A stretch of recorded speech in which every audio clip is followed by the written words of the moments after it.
Hello, this is Trog, and welcome to my very first video on my DM Trog channel.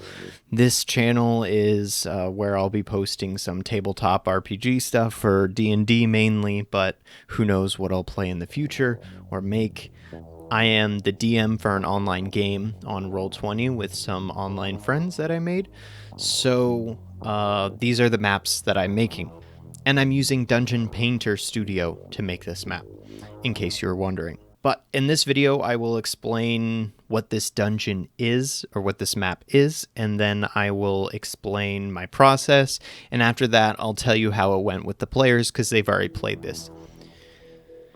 So, my process was using this image, I'll post it up here, as a reference, and it was kind of hard to find any other maps online. Usually I try to find free-to-use maps before I go and make my own, just because I know that they're pretty good and they're well designed. They have some environmental hazards and they're pretty interesting most of the time. So I tend to use those, and when I can't, I will go over to Dungeon Painter Studio and challenge myself to making it. So, the challenging part with this was the fact that everything needed to be either circles or they needed to be more like these tubes. It's 3D because it's Illithids and they can float and levitate. Very difficult to kind of pull off. So I used that image as a reference and tried to make things according to that, and I think it worked fairly well.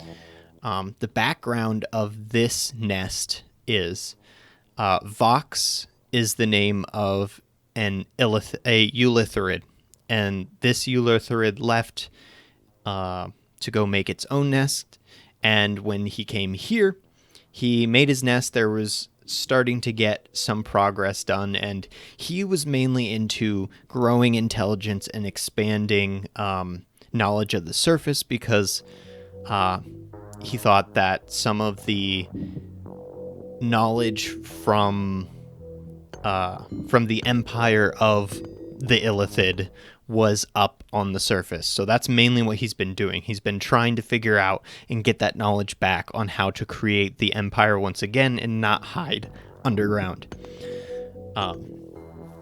And this is actually a abandoned nest because there was an incident where a bunch of Kruthic burrowed into the sleeping quarters and killed most of the Illithid in their sleep. The other ones fought the Kruthic off while the Illithid tried to grab as much research as he could and got out of there, and everyone else sacrificed themselves. He was the only one to survive. Now, the research that he was doing was to make Oblex, a type of ooze that has consciousness, and anything it eats, it knows the memory of. So he was going to use that as like a scouting tool. That way he didn't have to leave and he could just unleash those onto the surface. He was doing research into other things as well, but because my players will probably watch this, I'm not going to say what he was doing research for. Just know that he was doing a little bit more research into other things as well. And he definitely valued the knowledge over the lives of his nest, because he can just make more. So now that you know the backstory, it's on to my process. So I made the floors first, used the picture as reference, and then made stuff around, and then you can see those circles, and those are supposed to be tubes going downward, and that's the best I could represent for that.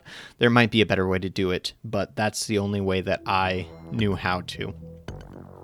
After that, whenever I want to decorate a map like this, I usually look through all the props I have and just put them all outside of the map, like I'm doing here onto the ground or whatever. And anything that I think I would use, I just pull it, copy it, paste it in a different layer, and then move it around. That's the way that I've been doing it, and that's how I found to have like the best looking decorations that don't look out of place if I just make sure that they look good. So with this, it was anything sci-fi. I got a Star Wars pack, there's science fiction models, and then I also got some Warhammer 40k stuff that I used for this.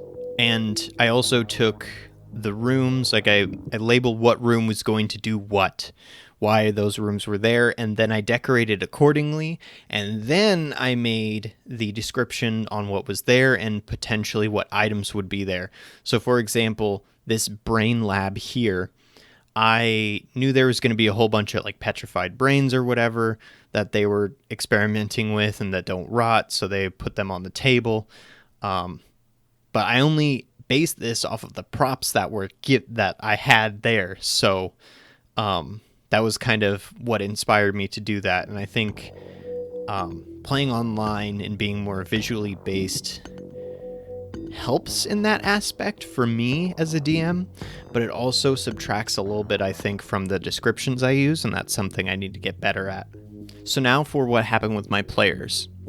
Now, there is basically a big, powerful Kruthic that I made basically half Illithid.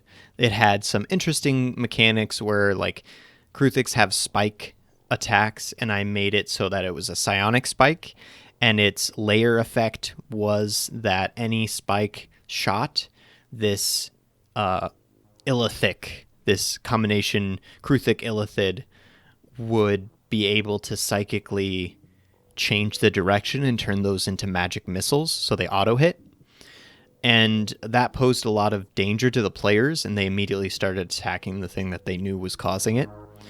The players also went into the burrows of the Kruthic early on.